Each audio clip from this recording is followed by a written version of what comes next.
Vamos tentar retomar o debate da semana passada.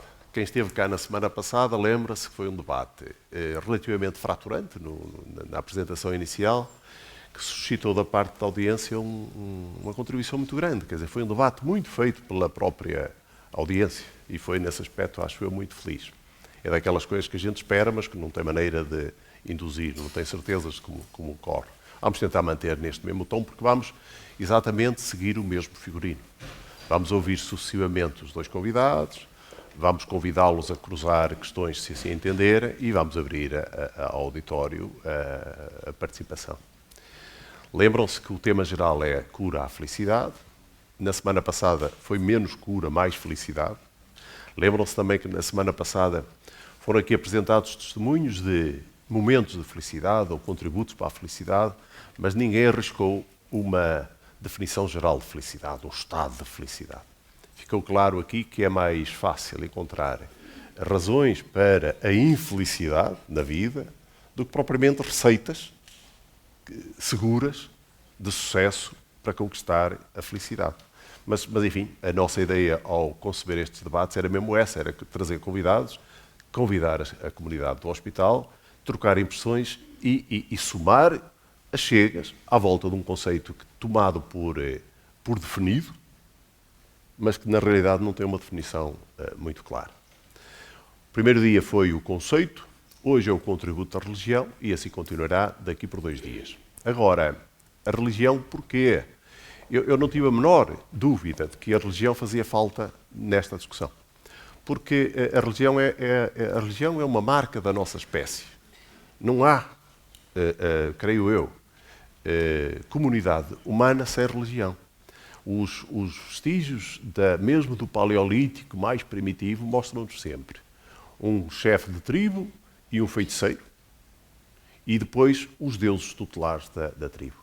Quer dizer, dá a ideia de que o homem, quando adquiriu na evolução a capacidade de pensar, pensou sobre si próprio, pensou sobre a sua realidade desde a noite dos tempos e encontrou muitos aspectos da sua vida que não tinham explicação palpável e precisou de acolimatar com alguma coisa. A sua origem, o seu significado, o que andava a fazer aqui, o que lhe acontecia depois de morrer, é uma preocupação de toda a comunidade humana de sempre. E fez com que os homens inventassem todas as religiões. Eu creio que todas mesmo, ó padre. Eu creio que todas. Mas creio que foi este movimento geral o que nos leva a pensar isto. Se a religião é tão estruturante para nós, então faz-nos falta alguma coisa sobre religião também para a nossa felicidade. É uma necessidade que temos. E na semana passada falámos daquelas necessidades que precisamos de preencher para ter algum grau de tranquilidade. Seguramente uma ideia tranquila sobre felicidade seguramente também o é. De maneira que foi por isso que incluímos aqui, naturalmente, a felicidade. Vamos ver o contributo que tem para nos dar, vamos refletir sobre isso. Depois, a escolha. Eu estava confinado ao figurino de 2 pessoas. E as religiões são muitas. A tentação imediata foi um representante da Igreja Católica, um convidado da Igreja Católica e um convidado muçulmano, porque são as 2 grandes religiões monoteístas do Ocidente, como se sabe. Mais de 1.000 milhões de pessoas, de alguma maneira, ligadas às 2 religiões com os seus ramos. Mas não pareceu adequado, porque a religião muçulmana, neste aspecto em particular, não tem muita diferença em relação, creio eu, à religião cristã. Tem também a vida para além da morte, tem também a felicidade garantida, ou a procura da felicidade para além da morte, e um percurso até lá chegar. O padre está muito à vontade depois para nos alargar, se quiser, para aí. A minha curiosidade foi para a comunidade Bahá'í e repare, para a maior parte das pessoas da sala é capaz de ser uma surpresa.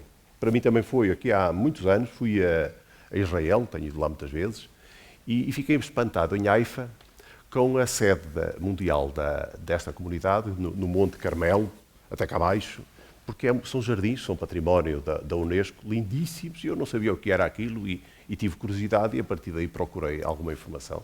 E gosto muito da mensagem de tolerância, um pouco sincrética, acho eu, porque junta as mensagens das religiões monoteístas anteriores, mas de tolerância. E é uma pequena comunidade, apesar de tudo, se mais não fosse por interesse cultural, valia a pena conhecer. Nós vivemos num tempo em que, sabem isto também muito bem, a religião foi absolutamente dominante da Europa até ao século XVIII. Era quase impensável um homem não ser religioso. Podia ser herético dentro do mundo católico, mas era sempre aí que se movia. Já falamos disto há dias, com o século das luzes na França e depois, lentamente, no resto da Europa, criou-se uma coisa que hoje, sobretudo a partir do meio do século XX, cresceu muito, que foi a laicização da sociedade. Quer dizer, hoje há muita gente na Europa que tem uma educação ancestral cristã, mas que não pratica nenhuma espécie de religião. É um fenómeno muito novo. Mas, nesta comunidade de gente, continua a haver o apelo religioso.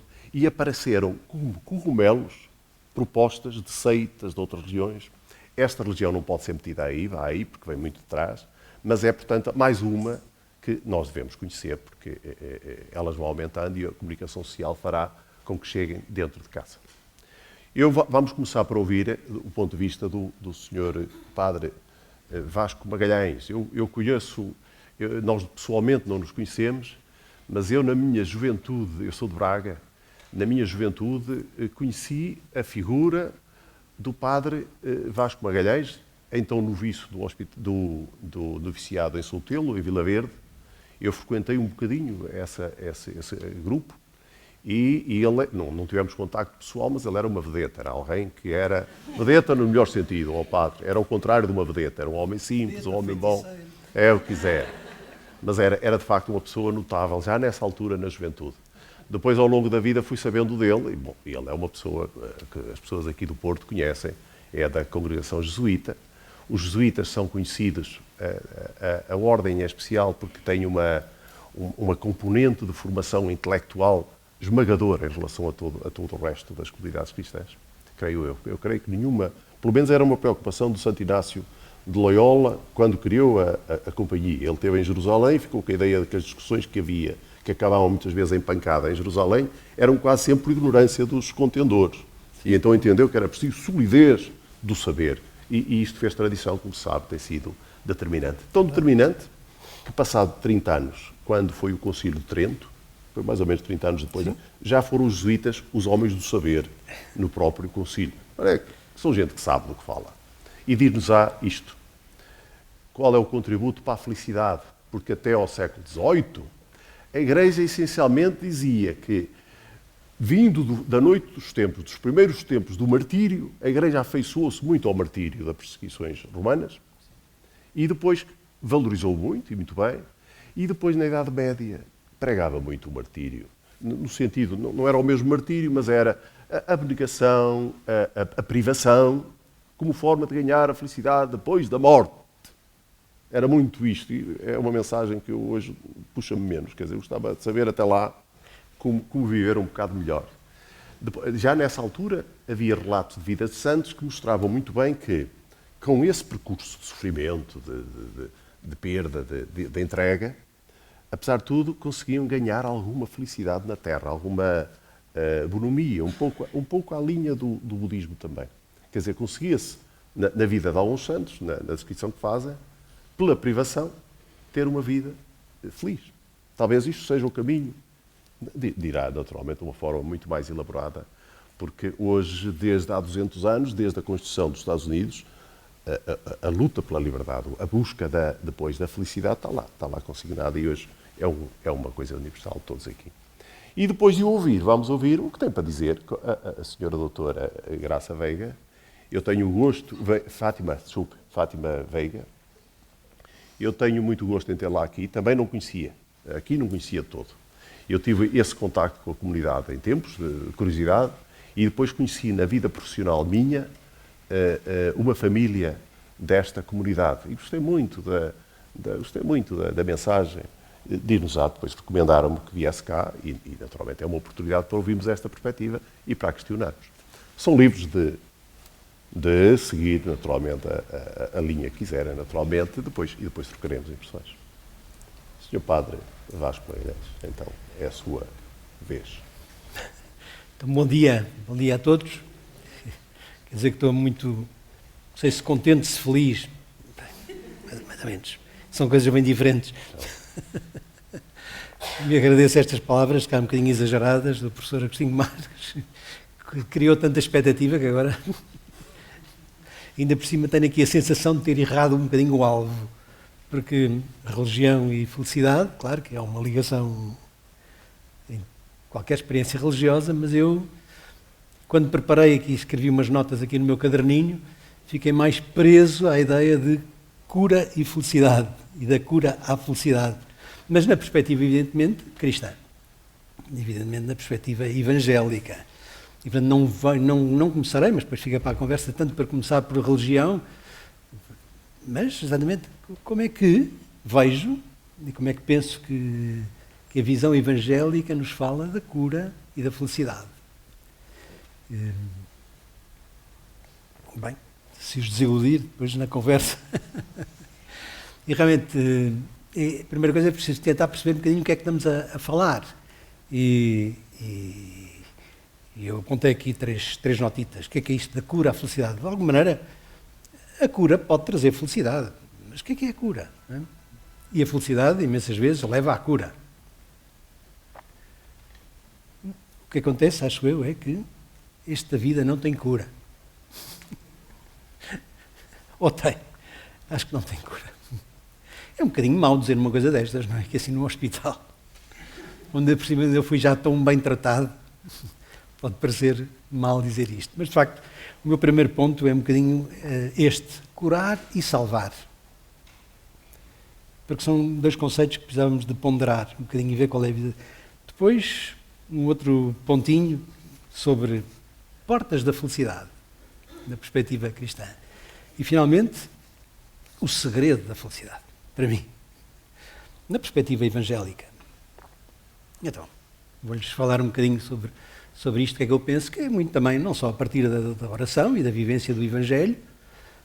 O Evangelho fala muito de felicidade, usa um termo diferente, usa, algumas vezes, traduzido por bem-aventurança. Mas bem-aventurança é um termo engraçado, que sugere muitas coisas, porque bem-aventurança é com boa ventura, é com um bom futuro. Falar de felicidade no Evangelho é falar daquilo que pode ter futuro. E, portanto, tem muito pouco a ver diretamente com sentimentos e com experiências imediatas, mas tem a ver com a realidade que está aberta ao futuro. Bem-aventurado significa com bom futuro. Mesmo que seja através do martírio. Mas não se procura o martírio, procura-se o futuro. E essa é a grande questão. O que é que tem futuro?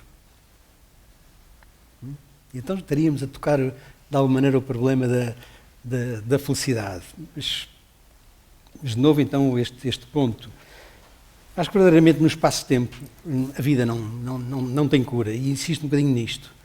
Mas não tem cura porque realmente, e inevitavelmente, e indiscutivelmente, começamos a morrer no dia em que nascemos. E aí não há dúvida nenhuma que é esse o acontecimento, e portanto, quanto muito, temos tratamentos, todos eles a prazo, e isso são coisas boas e verdadeiramente um serviço admirável. Mas o serviço tem mais a ver com a salvação do que com a cura. Quem serve cura, mas sobretudo pode estar a salvar. O que é isso de salvar? Sim, digo que não temos cura, mas temos salvação. E o que é que eu estou a dizer aqui com isto? Estou a dizer aqui três coisas, na minha perspectiva, que vêm do Evangelho. Que podemos viver com sentido, com segurança e com lugar. E que não é possível, de alguma maneira, viver com V grande, com um mínimo de felicidade, com um mínimo de futuro, se a nossa vida não tem sentido. Ou se perdemos o sentido da vida. E isso seria uma das grandes missões da experiência religiosa, é dar sentido à vida. E, de facto, isso acontece. Há pessoas que perderam o sentido da vida. Como também perderam, de alguma maneira, a segurança básica que vem da experiência de ser amado. E não há maior infelicidade que a pessoa achar que não é amada por ninguém. Porque é o início de toda a frustração. é o início de todo conflito interior. E é a porta principal da felicidade, é experimentar a segurança que dá ser amado. E o Evangelho resume-se nisso, em dizer que há quem indefetivelmente nos ama. E todo o Evangelho se reduz a isto, no experimentar ser amado e no amar. Que é a experiência profunda da religião. Reparem, a palavra religião, numa tradição mais cristã, vem de religare. De ligar-se e de estar ligado. E de aprender a ligar-se para além do imediato. Mas também há quem, e às vezes numa linha mais islâmica, com algumas discussões que já tive, vão buscar a palavra religião a relegere. Ou seja, a ler em profundidade a vida. E aí descobrir aquilo que realmente é sólido. E, portanto, tem a ver também, de alguma maneira, com onde encontrar a segurança de viver, o gosto de viver. Se não há sentido, se não há segurança, e finalmente, se eu não tenho lugar, se eu me sinto um a mais neste mundo, que estou aqui por acaso, que nem devia estar, então me passam pela cabeça todas as loucuras possíveis. E, exatamente, a experiência religiosa vem oferecer isso, um lugar. Vem-me dizer, e isso então São Paulo é tão claro, que todos temos um lugar único e exclusivo e que não há ninguém a mais neste mundo, embora haja muita gente que se sinta descartável. E hoje o sentir-se descartável, não ter sentido para a vida e não se experimentar amado, destrói qualquer possibilidade de ser feliz.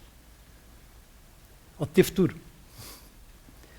Mas a experiência de salvar, e no Evangelho faz-se muitas vezes a distinção entre curar e salvar, Jesus faz essa distinção. E ele não veio para curar, veio para salvar. Serviu-se de algumas curas, mas que teve sempre a contradizê-los e a dizer, mas não digam nada a ninguém, porque isso realmente não é o importante. O que nos veio dizer, mostrar foi qual é o caminho com o futuro. O que é que tem futuro. E, de facto, a nossa vida pode ser vivida e reconfigurada de muitas formas se nos descobrimos capazes de ir para além dos nossos limites e reconhecer que a dimensão espaciotemporal não é tudo. Porque ela está sempre a ser desafiada por uma outra dimensão, que hoje às vezes é negada ou um bocadinho posta em suspeita, que é a espiritualidade. E a espiritualidade é essa característica única, essa sim, da tal religiosidade que o Jung fala que faz parte da estrutura humana, sem, contudo, estar a falar de religião nenhuma, não é? E, no fundo, o Jung está mais a falar disto, de sermos seres espirituais. Ou seja, capazes de dar sentido e, sobretudo isto, capazes de sair de nós próprios. De nos transcendermos, de irmos para além de nós. Isto parece um bocadinho paradoxal, mas creio que é exatamente o essencial e isto me leva um bocadinho ao meu segundo ponto das portas da felicidade. E as portas da felicidade é um bocadinho tomar consciência de que nós somos biologia, somos psicologia, somos cultura, somos seres sociais. E insisto muito nisto, nós somos biopsíquicos socioculturais. E temos aqui estas portas todas por onde entra quer a doença, quer o desespero, quer a cura, quer a salvação. Porque entra pelas várias dimensões humanas. E a espiritualidade seria toda esta realidade muito complexa virada para fora. Posto o seu centro de gravidade no outro, ou no bem maior. E isso é a religião. É aquilo que me faz sair de mim e me estabelece uma relação com R grande, relação pessoal. Por qualquer destas portas nos entra o mal e nos pode entrar o bem. Nos entra a doença mortal. Verdadeiramente a doença mortal é a pessoa fechada dentro de si própria. Sem relação. Porque somos seres de relação. É essa a definição de pessoa, não é? Como sabemos, uma das possíveis definições de pessoa. Sermos seres autónomos de relação, capazes de gerir relações interpessoais, relações de liberdade, relações de corresponsabilidade. Isso faz-nos ser pessoas. Isso nos distingue. E não é possível separar isto da espiritualidade. Muitas espiritualidades, e ouviremos outra experiência, mas no fundo isto está em toda a experiência espiritual. E de facto, A salvação faz-nos sair dessa doença terrível da felicidade, que é a pessoa fechada no seu ego. Fechada no seu... Por muito que se lhe chame às vezes intimidade e interioridade, que não é. É um fechamento, é um refúgio. E uma religião de refúgio é uma contradição. Muitas vezes aconteceu. Fugir dos problemas, fugir do mal, passar-se para a estratosfera, fugir para um sobrenatural fácil. Porque a religião leva a má relação, de compromisso. Que é a única coisa que tem futuro, é a relação.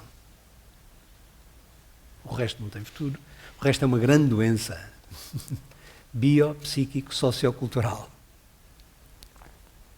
E umas vezes mais de uma coisa, outras vezes por outra, porque o fechar-me em mim próprio pode ser por sentir a falta de saúde, ou a psicologia doente, ou enfim, ou sentir-me marginal socialmente, ou a ausência de cultura, a incapacidade de interpretar a realidade, de a reler. Então isso não há dúvida que introduz uma grande infelicidade, mas o que aconteceu foi que eu perdi a dimensão religiosa da vida. E então caio nas idolatrias, nas pseudo-religiões, de que estamos também cheios. A idolatria do dinheiro, a idolatria do poder, a idolatria do consumo, mas sobretudo a idolatria do próprio indivíduo, o individualismo. A pessoa que não pensa senão em si própria. Então idolatrou-se, tornou-se o Deus de si mesmo, que é um come-se a si mesmo. Que é realmente a grande fonte de infelicidade. Outros apostam no consumo, então andam à procura no ter, seja ele qual for, não só no ter material, mas no ter, em substituição de viver e de se relacionar, então fazem disso o seu Deus. E então arranjam uma pseudo-religiosidade, porque é com isso que se relacionam. Então se o Deus sou eu próprio, é o individualismo, ou é o consumismo, ou é hoje, muito fortemente, o subjetivismo. Não ser capaz de dialogar com as ideias dos outros e ficar fechado no eu cá acho. E a minha maneira de achar conta. Este subjetivismo é uma doença terrível e que hoje avassala muito porque não temos muita paciência para a conversa, nem temos muita paciência para dialogar e não quero ouvir as razões do outro, nem admiti-las. Eu acho assim e está feito, não me incomoda. E absolutizo a minha maneira de achar e corto o diálogo. Hoje provavelmente é uma das fontes piores de infelicidade coletiva. É que não nos ouvimos. Dizemos que sim, mas não nos ouvimos. Eu tenho a minha ideia e este estou a favor e com aquele sou contra e acabou. E dei cabo da religião, que não é só a relação com o tal absoluto, é a relação que me faz sair de mim para um bem, para um diálogo.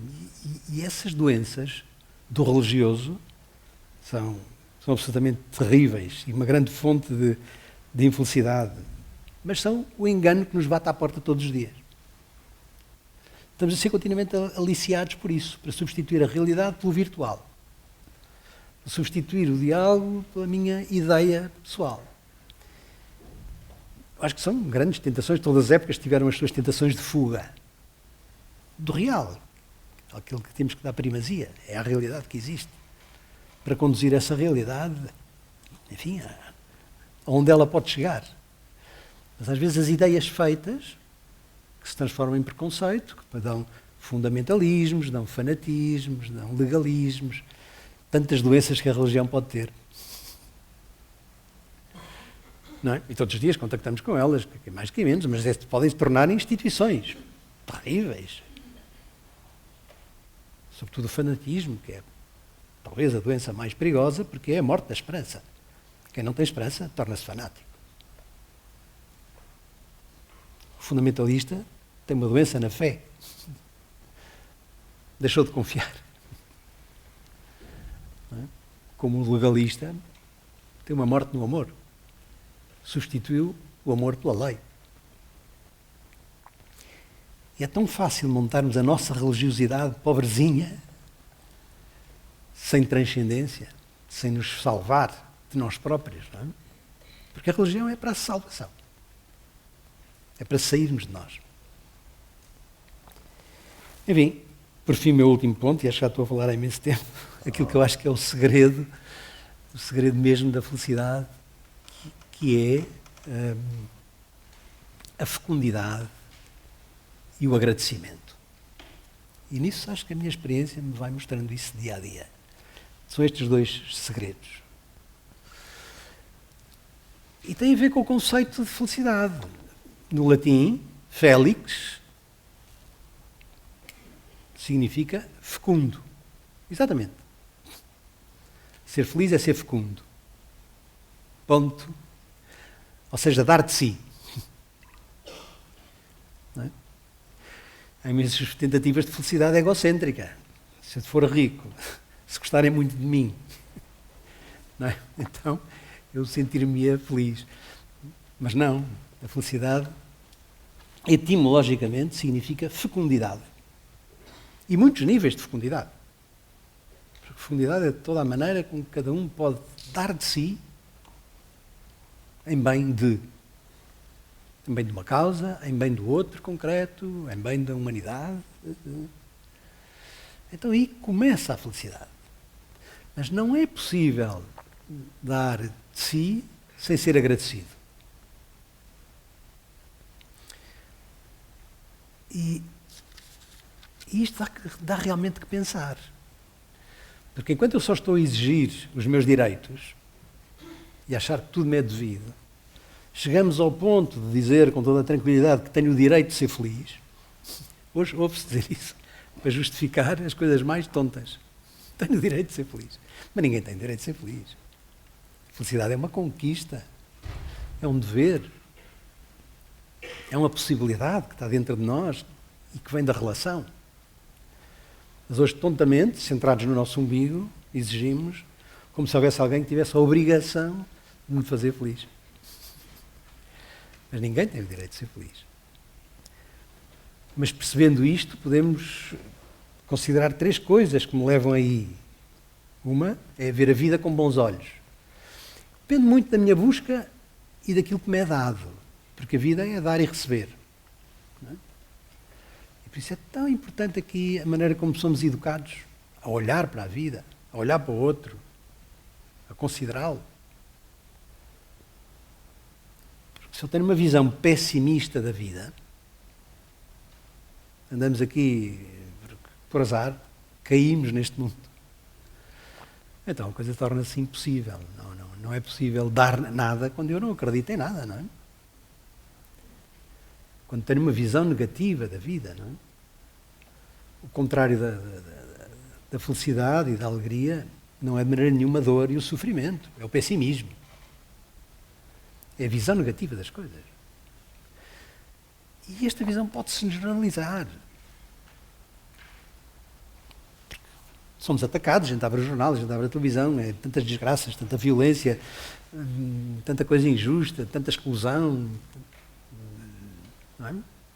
Páginas e páginas de exclusão, de injustiça, de corrupção, que a gente pode ficar um bocado pessimista. Não é? E já diziam alguns filósofos, parece mais inteligente ser pessimista. Parece. Mas não. E, de facto, ou procuramos e fomos educados a olhar para a vida com bons olhos, ou então estamos longe de qualquer experiência de humanização. Porque a religião é para humanizar.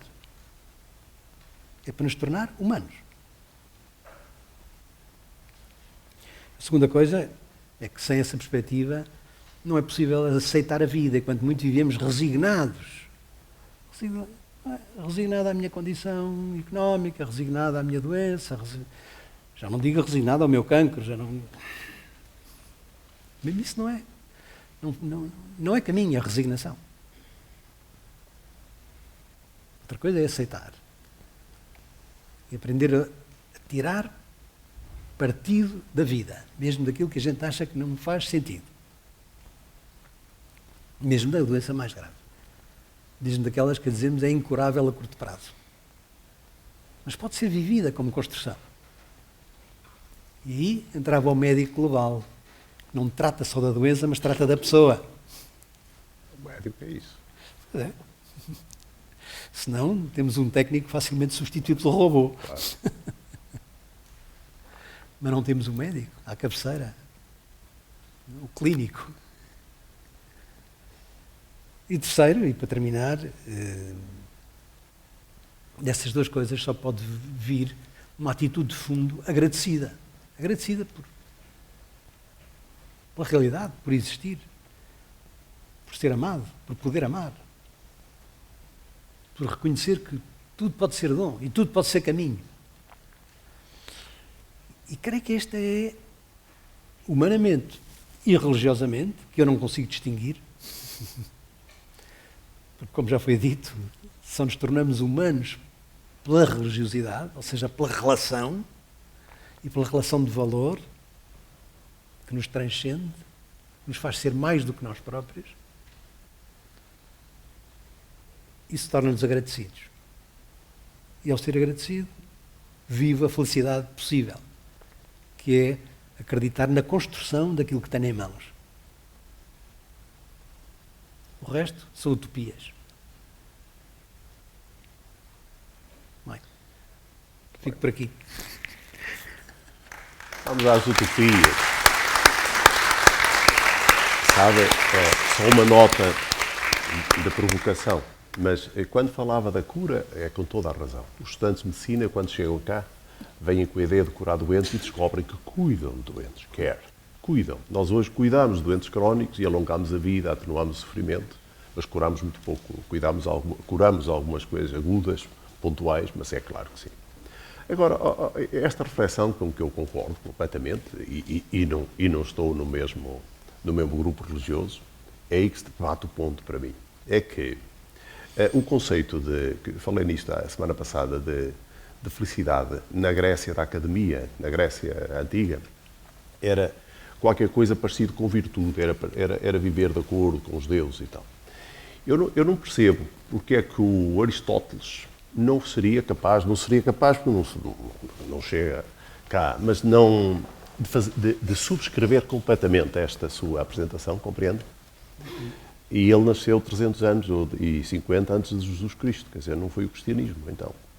Compreende? Este é o meu problema. Eu tenho a impressão que se tivesse aqui um padre com a mesma formação, a mesma sensibilidade, a mesma cultura, um imã muçulmano, subscreveria também. Não quis centrar a coisa certamente nisso. Agora, a verdade é que o Aristóteles não tinha a relação com Deus pessoal. Tudo o resto, eu creio... Isso é que faz a diferença, quando a relação é interpessoal. Porque,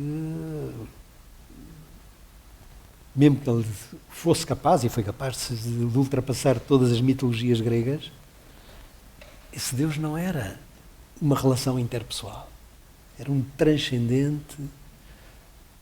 Sim, sem imanência. Era o primo móvel, claro, o Deus dele é outra coisa exatamente completamente diferente. Claro, sim. E isso era um Deus tudo. Mais fácil de aceitar pelos agnósticos, porque era alguém que criou o mundo e deixou a viver segundo a sua regra e foi-se embora.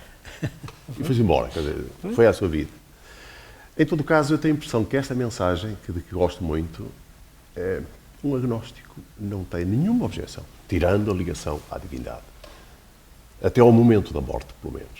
E não acredito, com toda a franqueza, Padre, que a religião torna as pessoas melhores ou piores. Acho que Deus, nesse aspecto, se o há, distribuiu muito bem as boas pessoas e as más, entre católicos, muçulmanos, agnósticos.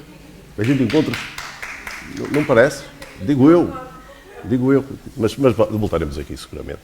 Mas gostei muito obrigado. E vamos seguir. Não quer fazer o favor, então, de... Eu vou pedir licença para me levantar, deve ser de feito profissional, sou professora e muito obrigada pelo convite. Em nome da comunidade Bahá'í, muito nos honra estar convosco, portanto, muito obrigada ao Sr. Professor Dr. Agostinho Marques. Cumprimento também o Padre Vasco Pinto Magalhães e saúdo este auditório que aqui está presente na aula magna da Faculdade de Medicina do Hospital de São João. O meu tributo também para esta instituição, o Hospital de São João, que pratica a cura numa base diária e que procura levar felicidade a todos os que aqui se cruzam e a todos os que aqui estão. A apresentação que eu fui desafiada a fazer vai veicular palavras sagradas de Baha'u'lláh. Então ouvireis palavras do último profeta enviado por Deus à humanidade. O tema de hoje, religião e felicidade, é um tema desafiante, é um tema que ocupa lugar central nas diversas expressões artísticas, é um tema que ocupa e faz redigir mananciais de literatura a nível de ética e da bioética. E porquê? Porque se calhar a felicidade foi algo que nós sempre pretendemos atingir. Portanto, vou tentar primeiro desmembrar um pouquinho religião e felicidade. A felicidade, ninguém duvida que todos nós temos esse objetivo na nossa vida, todos queremos ser felizes. Há alguém que queira ser infeliz? Me parece que não. Ora bom, mas será que a noção de felicidade é a mesma para cada um de nós?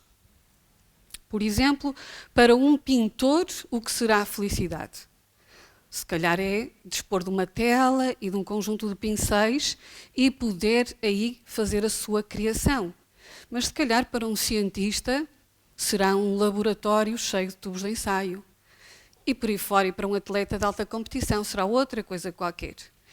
E para nós, para cada um de nós, será que a noção de felicidade permanece estática ao longo das nossas vidas, independentemente das circunstâncias das nossas vidas, ou ela irá variando, de acordo com a nossa maturidade e com o ciclo de vida em que estamos? Estas são questões. Relativamente à questão da religião, para nós, Baha'is, a questão da religião será quase uma não questão. E uma não questão, porquê? Porque para nós religião é uma.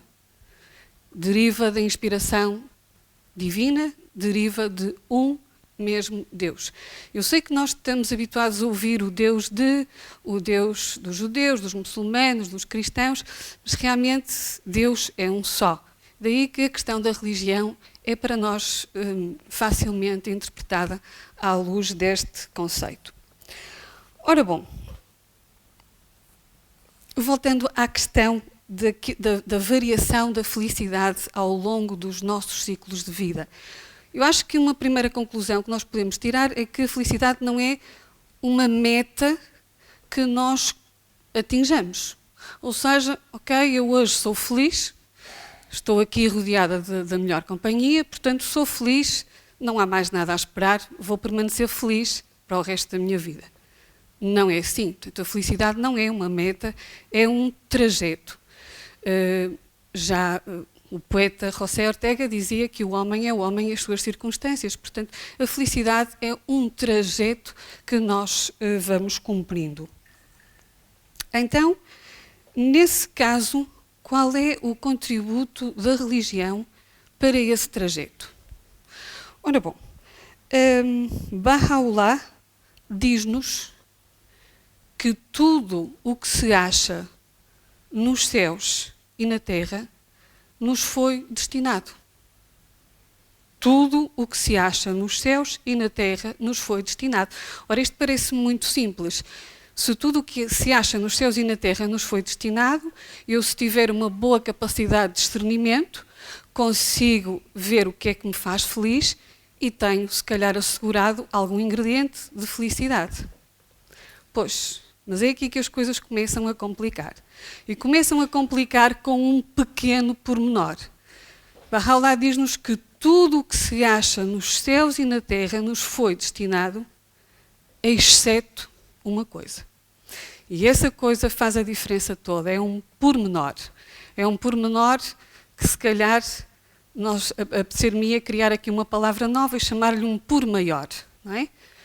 Eu, quando era pequena, a minha mãe só me perguntava se eu estava a dizer a verdade ou a mentir. Verdade, mentira. Agora já há inverdades, não é? É uma palavra nova que foi criada decorrente das necessidades do homem, a inverdade. E isto é um por maior. E essa coisa que não nos é destinada é o coração humano. Tudo o que se acha nos céus e na terra, eu a ti destinei, exceto o coração humano. Então, o nosso coração não é realmente nosso. Porquê? Porque nós nascemos com uma reserva. Essa área está reservada ao divino. Baha'u'lláh diz-nos que essa área eu fiz a sede da minha habitação. Fiz a sede da minha beleza. Portanto, basicamente estamos a dizer, eu quero morar aí. Tudo o resto é teu, mas deixa-me viver no teu coração. Ora bom, o homem sempre procurou a felicidade, como já dissemos e todos concordamos. Isto significa, então, que se sempre procurou a felicidade é porque também havia infelicidade. Havia o seu contrário. E isso também não negamos. E sabemos que realmente temos circunstâncias da nossa vida que nos podem provocar tristeza, desgosto, abatimento. E, de acordo com a Sagrada Sabedoria Bahá'í, estes dois sentimentos, felicidade e tristeza, estão presentes ao longo da nossa vida. E também nos é dito que devemos assegurar-nos o mais possível em nos mantermos felizes.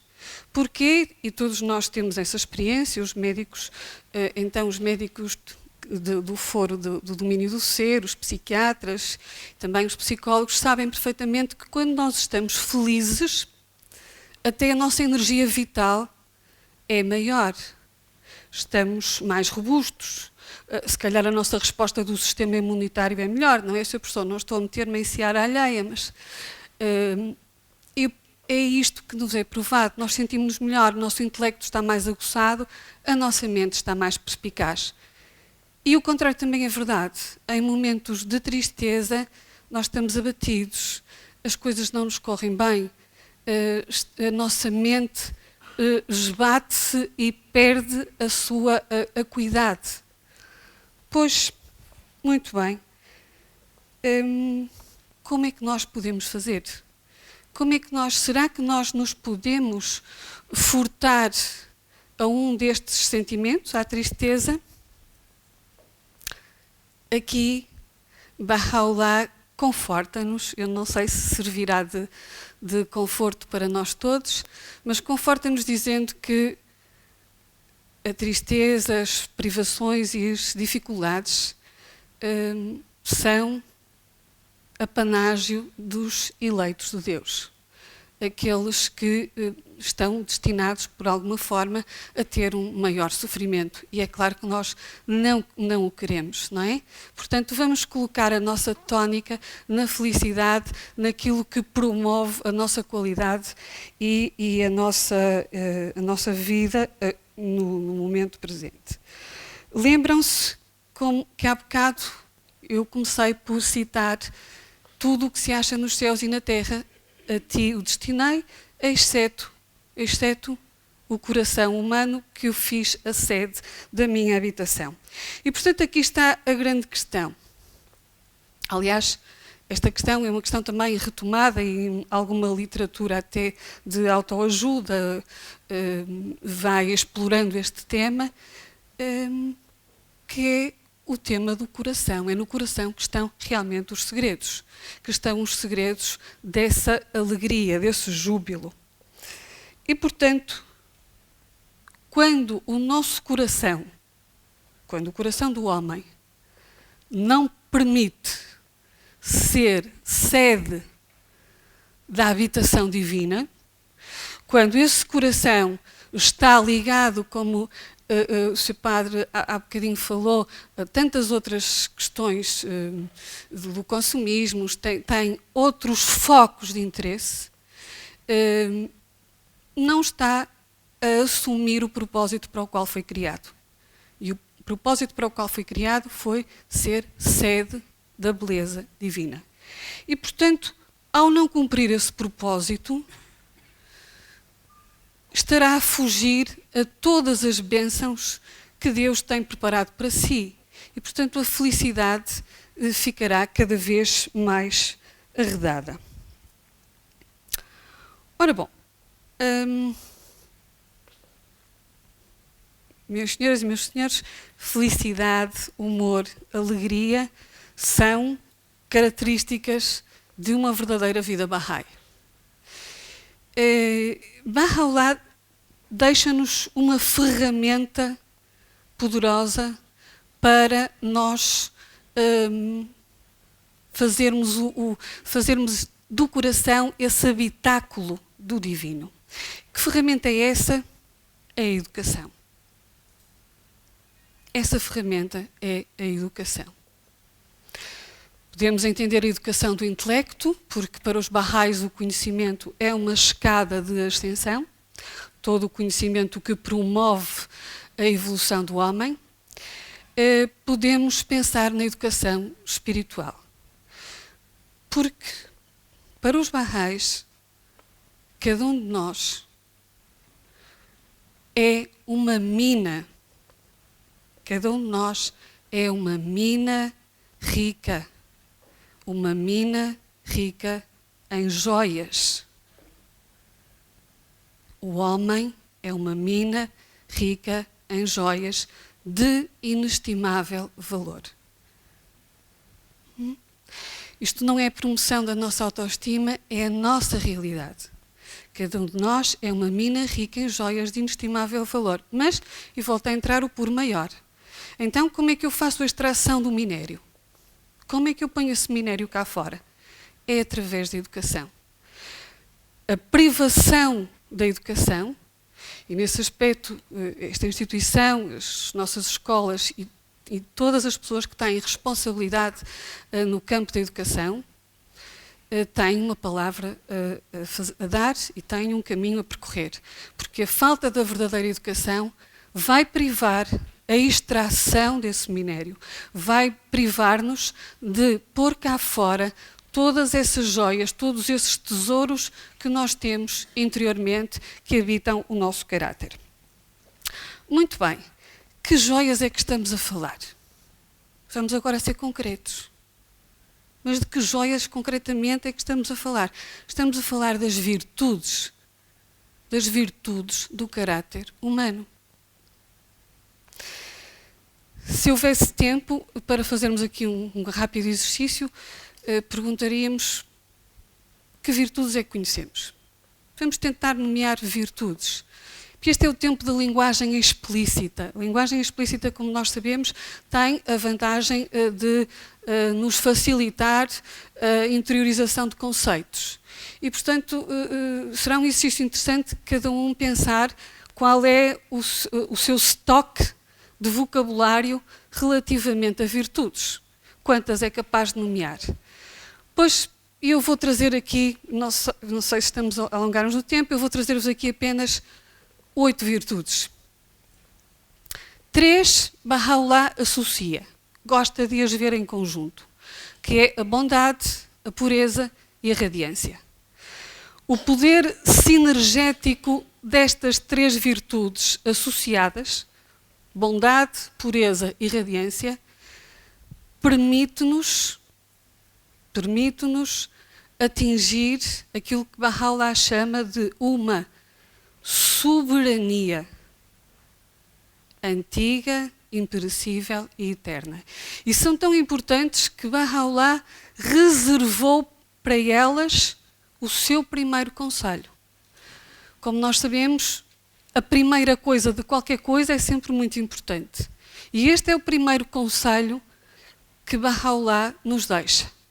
O meu primeiro conselho, diz ele, é: possui um coração puro, bondoso e radiante, para que seja tua uma soberania antiga, imperecível e eterna. Portanto, temos 3 virtudes. Será que chegam?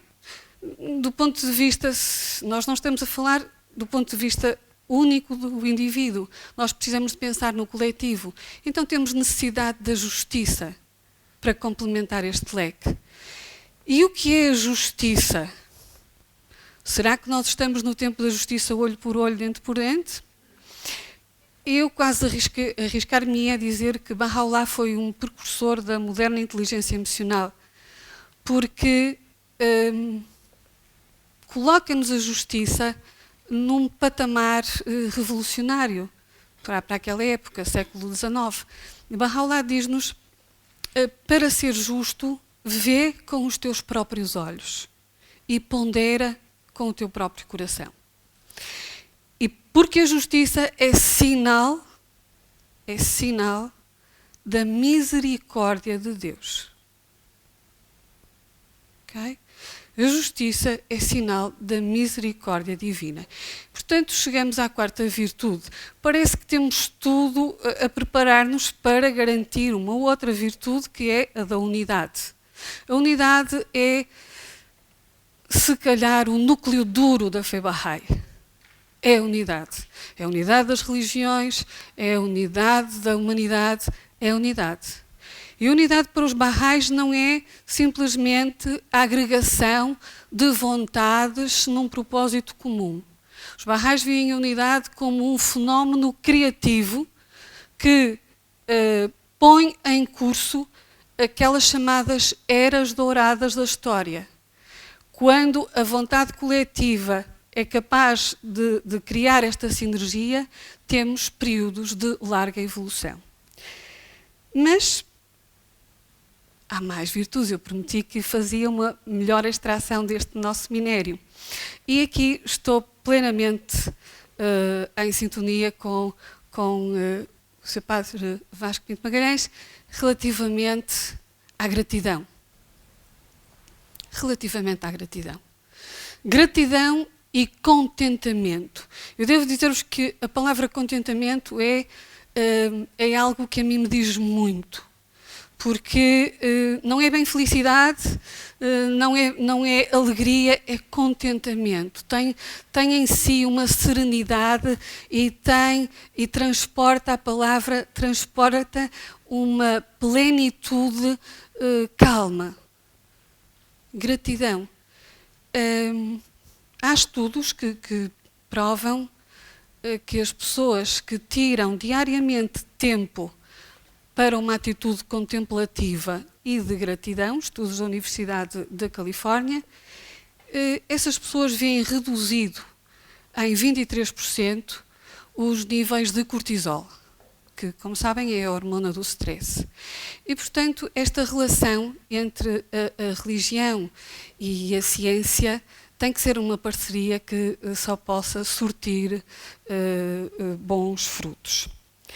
Bom, posto isto, será que com estes ingredientes nos bastam? Temos garantido o acesso à felicidade? Ora bem, obviamente que nos vão esperar os ditos cujos tempos difíceis. E mesmo depois de termos atingido alguma evolução neste sentido, esses tempos vão surgir. Obviamente, faz parte da nossa condição. Então, eu precisarei de uma outra virtude, que é a da paciência. A palavra, o adjetivo paciente está associado, se calhar, a quem está aqui internado, porque são pessoas que têm que exercitar essa calma, não é? Têm que ser pacientes, têm que acreditar, têm que ter esperança que alguém está a cuidar deles e têm que confiar num desfecho positivo. É a paciência. E se calhar é a virtude que nós precisamos de exercitar nos momentos menos positivos da nossa vida. E a Baha'u'lláh diz-nos que quando as provações nos visitarem, sejamos pacientes e tomemos uma opção. E a opção é a do caminho do meio. O caminho do meio é outra forma de falar na moderação. É outra forma de falar na moderação e de sermos equilibrados. Mais uma vez, inteligência emocional. As pessoas emocionalmente inteligentes não são dadas a exageros. Estão a praticar no fundo, dentro do seu minério, têm uma virtude que vai concorrer para a sua felicidade.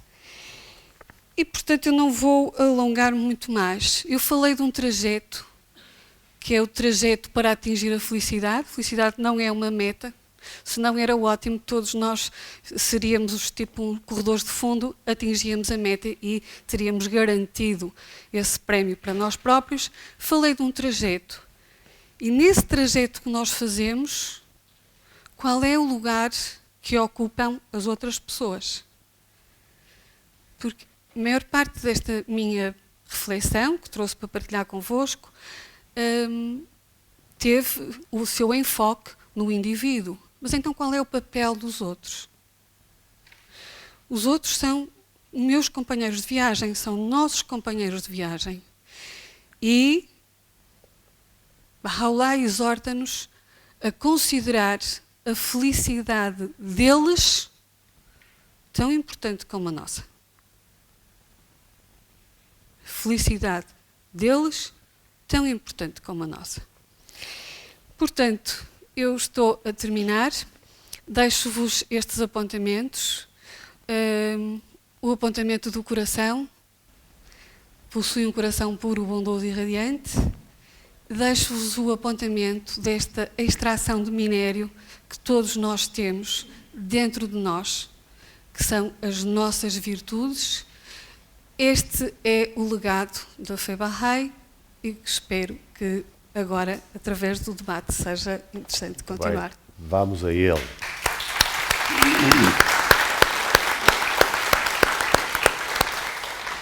Eu não introduzi esta fé, que conheço mal, naturalmente, porque pensei que a sua autora iria fazê-lo um pouco mais. Mas percebam, nós estamos no mundo das religiões reveladas. O judaísmo, o cristianismo, o islão, as grandes religiões, e depois esta religião e outras. Em termos muito gerais, o judaísmo tem a sua revelação ao longo de muitos profetas e acaba no tempo de Jesus. E, portanto, é basicamente o Antigo Testamento, ainda que seja um Antigo Testamento diferente na Bíblia judaica da Bíblia cristã. O cristianismo tem esta mesma tradição judaica e tem a figura central de Jesus, que é o último, e que é uma figura de Deus, neste caso do cristianismo. Mas acaba aí a revelação. Depois há a revelação feita pelo Espírito Santo, naturalmente em escritores eleitos, mas acaba aí. A religião muçulmana também utiliza toda esta revelação, nomeadamente a de Jesus, mas acrescenta-lhe e termina em Maomé. Depois de Maomé, acabou a revelação, ficou completa a construção da religião. Esta religião Bahá'í até vai atrás da mensagem do Antigo Testamento, porque vai buscar fontes à Índia, antes da própria edição, da própria escrita do Antigo Testamento. Depois utiliza a revelação do Antigo Testamento e do Novo Testamento, Jesus, de Maomé, e continua a ter os seus profetas no século XIX. Nasceu na Pérsia, que é um berço de religiões, como se sabe, em contexto muito desfavorável, porque é um país muçulmano, foi perseguida e continua a ser, suponho que ainda é pelas autoridades do Irão. Sim. Mas é neste alinhamento que se coloca. Estamos no mundo das religiões reveladas.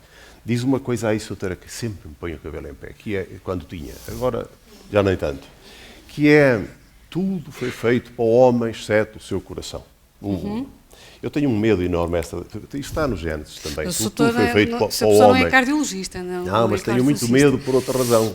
Então. É demasiado humanista esta visão do mundo.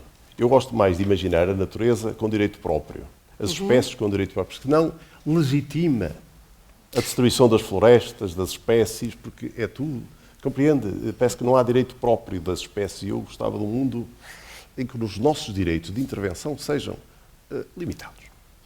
Não está tudo ao nosso serviço, creio eu. É claro que dir-me-á, pois, mas fica a recomendação de gerir os recursos com sensatez, de modo a... Se eu entendo, se a pessoa está a chamar recurso ao coração, é? De recurso, é? Recurso ao coração. Não, estava a ignorar o coração. Podia ser Estava a dizer, banco de transplantes tudo feito para o homem, tudo feito para o homem. Tudo Significa feito. que o homem pode destruir a natureza. E eu creio que o homem não pode destruir a natureza. Não gosto desse direito tão formulado com tanta força. Se a pessoa, não podemos isolar o tudo feito para o homem com a exploração das virtudes que o homem deve emanar. E nesse contexto nós não podemos isolar, segmentar a verdade, não é? Temos que a enquadrar em todo o contexto. Portanto, tudo eu a ti destinei, ou seja, é verdade. É verdade porque o homem realmente tem a capacidade de destruição. O que isso significa é que, apesar de ter a capacidade de, e nós testemunhamos isso, tem a capacidade de, não quer dizer que deva. De cuidar. Não quer dizer que deva, não é? Muito bem. Padre, eu suponho que quer dizer alguma coisa. Estas pérolas, não é? Também lhe interessam, seguramente. Sim. Não são uma forma diferente de formular a mesma coisa? Sim. Sim. Realmente eu vejo aí um sincretismo que vai apanhar muitas coisas de todas as tradições, que permite uma coisa boa, que é o diálogo e a compreensão. O diálogo interreligioso é importante, eu sintonizo com muitas coisas dessas, embora depois modificaria algumas expressões. Mesmo esta do coração, eu percebo, se entendermos a linguagem metafórica que aqui está. Não é? Obviamente. É uma linguagem de metáforas, que o cristianismo está cheio. O coração de Jesus, o coração humano, são o lugar da pertença, o lugar da comunhão, mas tem que se entender bem esta metáfora, para dizer que o homem não é um autossuficiente e, portanto, que o seu centro de amor tem que estar, de alguma maneira, ligado para não se tornar egoísta. Portanto, aí, nesse sentido, não me pertenço. Claro. Naquilo que é o coração, de facto, que é a imagem da pessoa toda. O coração é afeto, no cristianismo e é usado muito essa imagem. É o núcleo central do afeto, da inteligência e da relação e da decisão. E esse não me pertence de uma maneira autossuficiente. Por isso é que a pessoa não é autossuficiente, é autónoma. Certo. E a autonomia significa que eu obedeço a um princípio e a uma relação. E nesse sentido não sou o senhor absoluto de mim próprio. Nesse sentido eu estou perfeitamente em sintonia com isso e nos permite um certo diálogo. Agora, a conversa aqui se seguiria, e é muito bom esta história do diálogo interreligioso, é na história da educação. Porque a educação é exatamente fazer florescer a realidade que lá está. Mas qual é essa realidade? E onde todas estas coisas depois às vezes são discutíveis, de uma forma construtiva, é se nós conseguirmos compatibilizar a visão antropológica que temos de quem somos e onde é que estamos e em que caminho, em que trajetória estamos. A antropologia que é sempre a grande questão, que às vezes não queremos debater, e por isso saltamos para conversas não de ética, mas para conversas de deontologia e de comportamento, que não levam normalmente a lado nenhum, porque não debatemos o essencial, que é de quem estamos a falar. E a grande diferença, porque eu aí não sei o que é que vais pensam, é que a perspectiva, a antropologia cristã, não pode prescindir de qualquer coisa que tem a ver também com a felicidade, que é a ressurreição. A ressurreição como uma dimensão humana profunda, estruturante, que é o essencial do cristianismo, é a experiência de sermos feitos para nos transfigurarmos numa plenitude diferente, e é um conceito que muitas vezes mal explicado no cristianismo, o que é isso da ressurreição. Muitas vezes é muito mal explicado, porque não é uma ressuscitação médica, não é uma reanimação. É fazer parte da dimensão antropológica que a morte não seja o final, mas seja o nascimento para uma outra realidade de plenitude humana, de plenitude de felicidade, que já está nesta vida, em semente, e que desabrocha com a morte da semente, que é também uma linguagem metafórica, que é muito bíblica, e que se a semente não morre, não pode dar fruto. E por isso estamos destinados a dar esse fruto de plenitude, de felicidade. E isto é uma dimensão antropológica, senão não estamos a falar da mesma pessoa. Estamos a falar de... E isto é mesmo muito importante, não é? Porque senão podíamos estar a discutir mais virtude, menos virtude. Essas virtudes estão todas no cristianismo, claro que estão no Islão, estão no Aristóteles. Claro. Nós não dizemos 8, dizemos 7, as 3 teologais e as 4 cardeais, e depois mais... Sim, e são fundamentais, todas elas, a paciência, tudo, o coração puro, o coração... Sim, são aquilo que nos torna humanos. As virtudes são as dimensões da humanidade.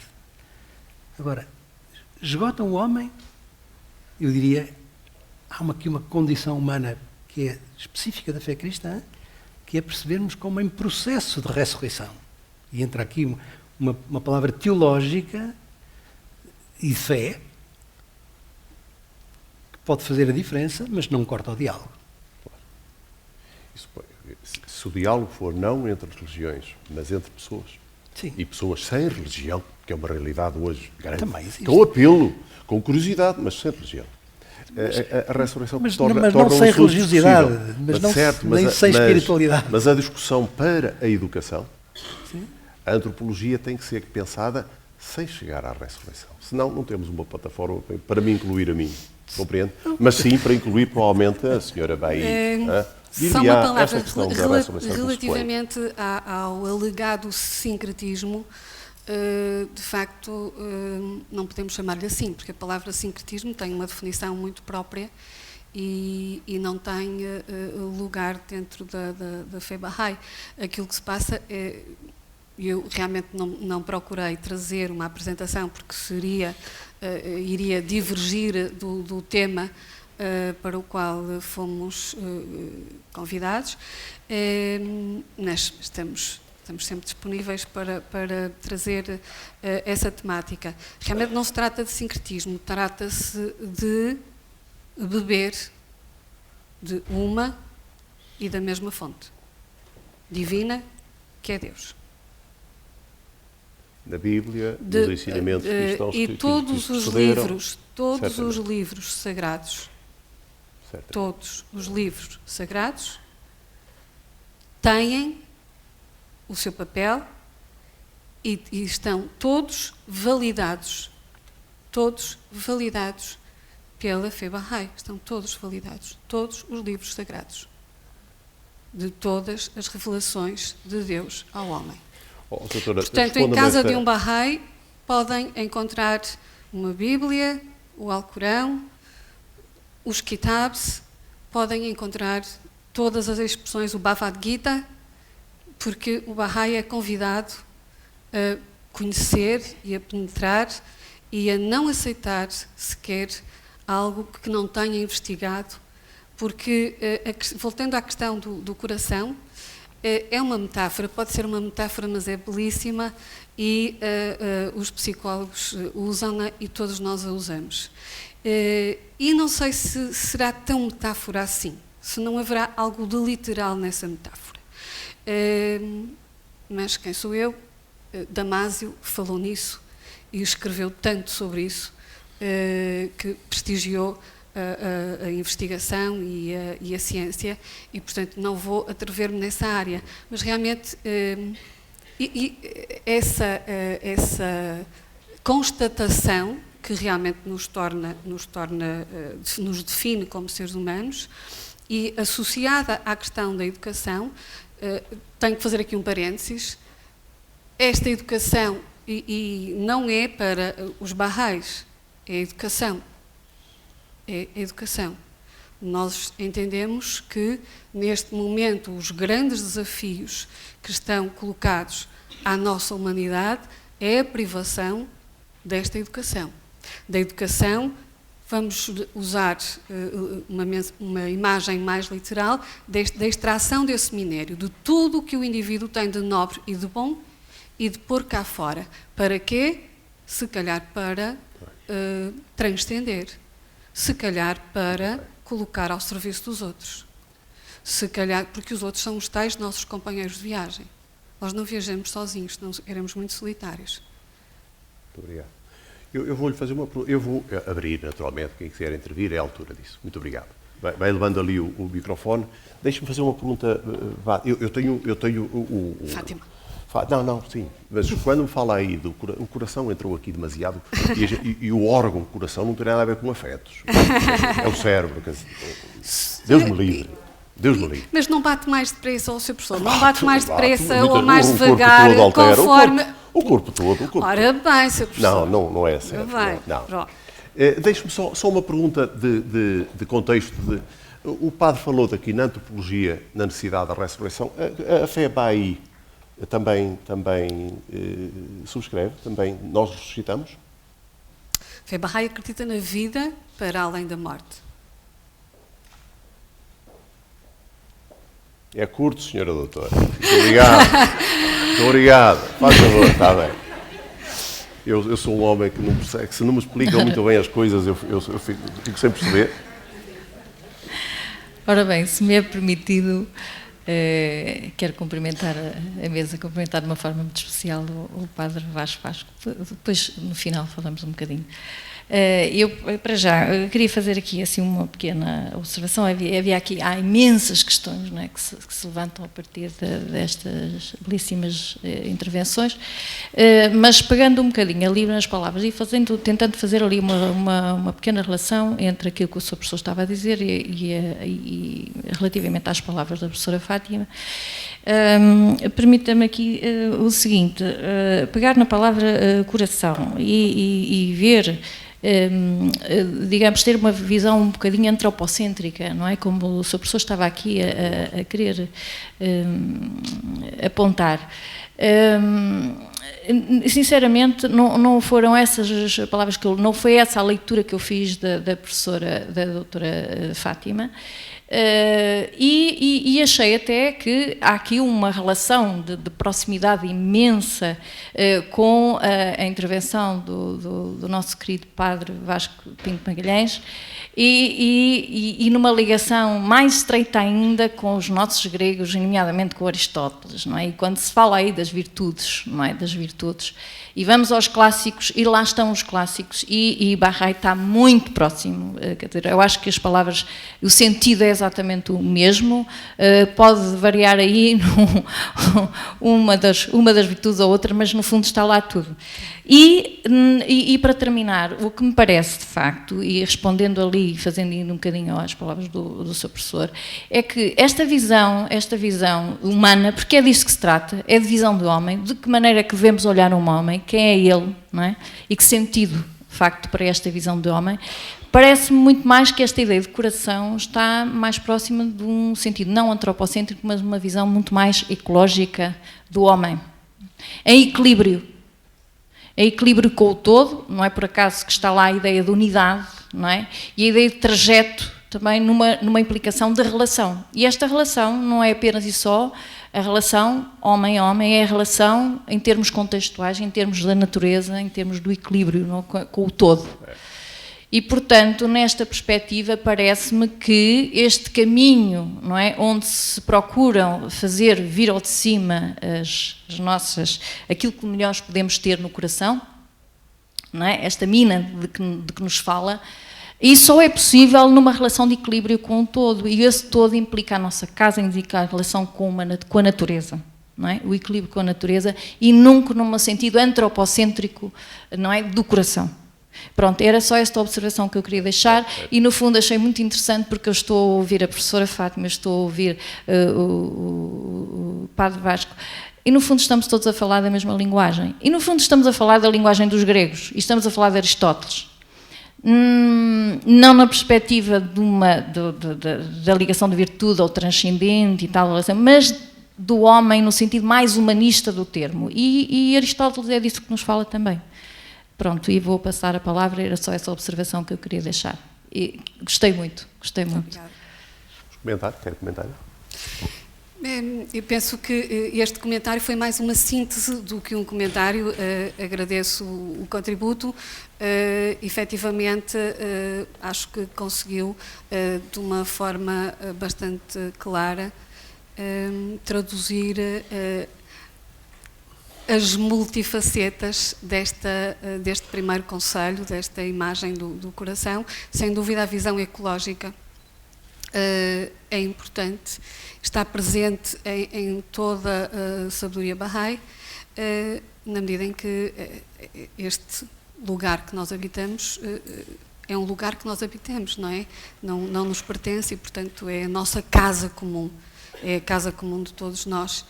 E isso tem a ver exatamente com todo o respeito. Nós pegamos, só aqui um parênteses, porque eu não quero que fiquem com a ideia que há uma hierarquização a nível das virtudes que Bahá'u'lláh nos exorta a explorar. Não. embora aquelas 3 estejam no seu primeiro conselho, não há nenhuma hierarquização de virtudes. Eu trouxe estas 8 porque eram aquelas que eu achei que estavam mais próximas da exploração deste tema. Mas não há, portanto ficam outras tantas, e uma delas é o respeito. E o respeito pelos outros e pela natureza, nessa visão ecológica. Bem, quer também dizer alguma coisa? Em relação a isto, não. Sim, tirando aí o Aristóteles. A gente está a endeusar o Aristóteles, mas é bom pô-lo no seu sítio, com tudo aquilo que serve de base a um pensamento filosófico, mas que ele precisa também de alguns complementos platónicos, claro. Precisa de... Enfim, não vamos endeusar aqui aspectos, e de facto, sobretudo do ponto de vista religioso, há aqui diferenças imensas, e era destas que estávamos aqui mais ou menos a tratar. Ele tem uma visão filosófica, não tem uma visão religiosa da vida. E que é muito importante para a história da antropologia. Eu insisto nisto, como é que é o grande desafio, e que faz a diferença, e não tem que ser a diferença, não é dizer que é melhor ou que é pior, é o característico. O característico do cristianismo é a perspectiva da ressurreição, que não é uma coisa para depois da morte, é uma coisa para depois do mal, que é muito diferente. Nós ressuscitamos na medida em que passamos do egoísmo ao amor. E é isso que dá sentido à vida, e é isso que é o segredo da felicidade. Por isso a ressurreição não é uma espécie de milagre, no conceito cristão, que é preciso explicá-lo. Nem é um regresso a esta vida, nem é uma recuperação do corpo nem da matéria, mas é um outro tipo de vida, de relações novas, de relações de amor, que alcançamos na medida em que superamos o egoísmo. E por isso a ressurreição é o estado da alma de quem supera o egoísmo. E isso não se faz senão pela graça, e senão pela humildade e por estas virtudes todas, que nos concedem uma vida que transcende este imediatismo que já não é terreno, é terráqueo, que é a pessoa sem perspectiva, que é a pessoa sem futuro, e isso não tem felicidade, portanto, só tem felicidadezinhas. Se de facto somos, no mau sentido, seres para a morte, à maneira de Nietzsche ou mesmo de Heidegger, que é bastante diferente, apesar de tudo, mas nós estamos no caminho de uma morte que é a ressurreição, que é deixar o negativo pelo positivo, deixar o egoísmo, o tal coração, pela capacidade de amar. E isto não pode morrer. Agora, evidentemente, que isto é o desafio da fé que Cristo propõe. E temos que nos confrontar com ele. Mas tem que ser bem entendido, porque às vezes entendemos a ressurreição como uma espécie de segunda volta, ou de segunda vinda, ou de regresso, ou assim uma espécie de coisa mágica. Não é? É uma realidade que está em ação. Agora, aqui, quando nós deixamos de ser egocentrados e, portanto, mortais. Porque o que nos mata, reparem, não é a morte. O que nos mata é o mal. É o pecado. É o egoísmo. Isso é que mata a relação. Mata a esperança. Mata a vida. Mata a alegria. Não sei se me explico. A gente às vezes tem medo da morte, mas a morte não mata. A morte transforma-nos continuamente. E estamos mais vivos, apesar de mais mortos, nesse sentido, desde que nascemos.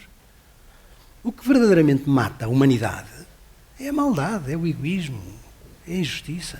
Isso dá cabo da humanidade. E a ressurreição é a superação disto pelo amor. E então sim, há sentido para a vida. Mas enfim, não quero agora explicar claro muito mais. Esta é a mensagem cristã. Exatamente, é a mensagem cristã. Obviamente. Claro. Posso Que deixa articular, muito pouco espaço. posso articular com Muito pouco aqui. espaço para a comunidade das pessoas que não pensam assim. Deixa muita dificuldade. É uma proposta. A mim impressiona-me muito espera a aí, mensagem cristã, como a formula, sabe, sobre a ressurreição. O cristianismo é um desafio. Agora é tenho um de me desafio, confrontar com ele. mas é muito Se eu elaborado. nego à partida... Não, mas eu, por outro lado, acho que faz todo sentido perceber que sem amor, ou seja, sem transcendência, nós não somos humanos. Não. sem um impulso transcendente, sem curiosidade da transcendência. Sim, é isso. Não necessariamente Já é. encontrar uma solução ou uma revelação. Não, mas não é uma e solução, acreditá-la. é um caminho, isso é uma trajetória, não Muito é solução elaborado, nenhuma. muito elaborado. Claro, mas por isso mesmo é que Cristo é um grande, grande desafio. Mas ó padre... Agora não obriga ninguém. Mas é uma infinita elaboração. Quando nós lemos as Escrituras, não chegámos aqui. Foi preciso aqueles primeiros séculos e aquelas mortes todas à volta da Trindade e depois da encarnação de Cristo, dos primeiros séculos, para a Igreja formular completamente o cristianismo, o cristianismo católico romano, que o senhor naturalmente faz parte, que não sai diretamente das Escrituras, porque sai muitos outros. Sai Compreende? bastante Quer dizer, do Evangelho. esta é uma... Não, sai do uma Evangelho. corrente. Sai claramente do Evangelho e de Paulo. Não sai. Sai. Não sai essa e sai muitas outras. Claro. E sai muitas outras diferentes. Claro. Posso articular aqui um pouquinho Evidentemente, por isso é que é possível a discussão teológica. Certamente. Pois, mas evidentemente... o meu incómodo aqui é que tenho dois convidados de duas religiões e o meu papel é moderar. Mas Não, eu quero crer que na sociedade portuguesa há um outro contingente enorme de pessoas que comunga destes valores, naturalmente, sem precisar da ressurreição. Porque entende que morre quando morre mesmo. E morre de vez. Percebe? Quer dizer, e quando queremos discutir religião, temos que comparar religiões e este grupo enorme de gente que ainda por cima não é estruturado. São pessoas individuais. Não há uma corrente de doutrina. Mas se queremos conversar e encontrar caminhos, não é negando as outras leituras. Porque realmente é uma leitura da Escritura, por isso é que existe teologia. Porque não é cada um lê, isso foi um bocadinho a crise do segundo cisma, o protestantismo, cada um lê a Escritura conforme lhe apetece. Há critérios, há exegese, há hermenêutica. E é preciso fazer a leitura hermenêutica das Escrituras. E então aí, por isso mesmo é que há teologia. Há muitas escolas de teologia, mesmo dentro do próprio cristianismo. Pois é. Mesmo dentro do... Temos ortodoxos, temos católicos, temos protestantes, temos uma data de coisas. E a diferença é realmente... E isso está em discussão, qual é... que não está acabada, não é? Podemos sempre, cada vez mais, compreender melhor a palavra da Escritura, fazendo uma melhor hermenêutica, não é só achando que me agrada. Porque me desafia, põe-me em causa. Aliás, a importância da Escritura é pôr-me em causa. Eu posso articular rapidamente aqui com o meu ilustre... Traz-me o microfone, se faz favor. Que é relativamente à questão da ressurreição. E nos moldes como o Sr. Padre Vasco Pinto Magalhães acabou de definir como a superação daquela nossa parte menos boa, se quisermos adjetivar de má, é entendido nessa ótica. A perspectiva que eu vos trouxe hoje é uma perspectiva de prevenção. É a perspectiva de apostar na educação de uma forma a que não seja que a tal ressurreição, que realmente a expressão em si não será comum na sabedoria Bahá'í, mas a superação do ego, essa sim é comum. Mas o meu enfoque hoje foi na prevenção. Só mais um parênteses, não sei se para lançar também alguma reflexão. Quando há pouco o Sr. Professor Agostinho Marques fez uma breve intervenção relativamente ao trajeto de Fé Bahá'í, que valida e considera todos os livros sagrados desde que eles foram sistematizados e desde as primeiras revelações de Deus ao homem, há um aspecto que eu queria aqui ressaltar. É que para os Bahá'ís a revelação não parou connosco. Nós acreditamos que após Baha'u'lláh surgirá um outro manifestante de Deus, que trará as suas novidades, que estará adequado ao homem da época em que ele surgir. Porque isto numa imagem um pouco comezinha, a plateia que aqui está, eu olho para a plateia, se calhar alguns dos senhores e das senhoras são mães ou pais, ou se calhar até avós, e sabem que não educaram da mesma forma como foram educados. Porquê? Porque os tempos mudaram, se calhar os princípios são os mesmos. Se calhar os princípios são os mesmos. Então temos que distinguir aqui os princípios, ou seja, o cerne, o núcleo duro da operacionalização da coisa. Okay? Os princípios são os mesmos, que é não matarás, honrarás, vais trabalhar, vais ser honrado, não vais mentir. Os princípios éticos são os mesmos de todas as religiões.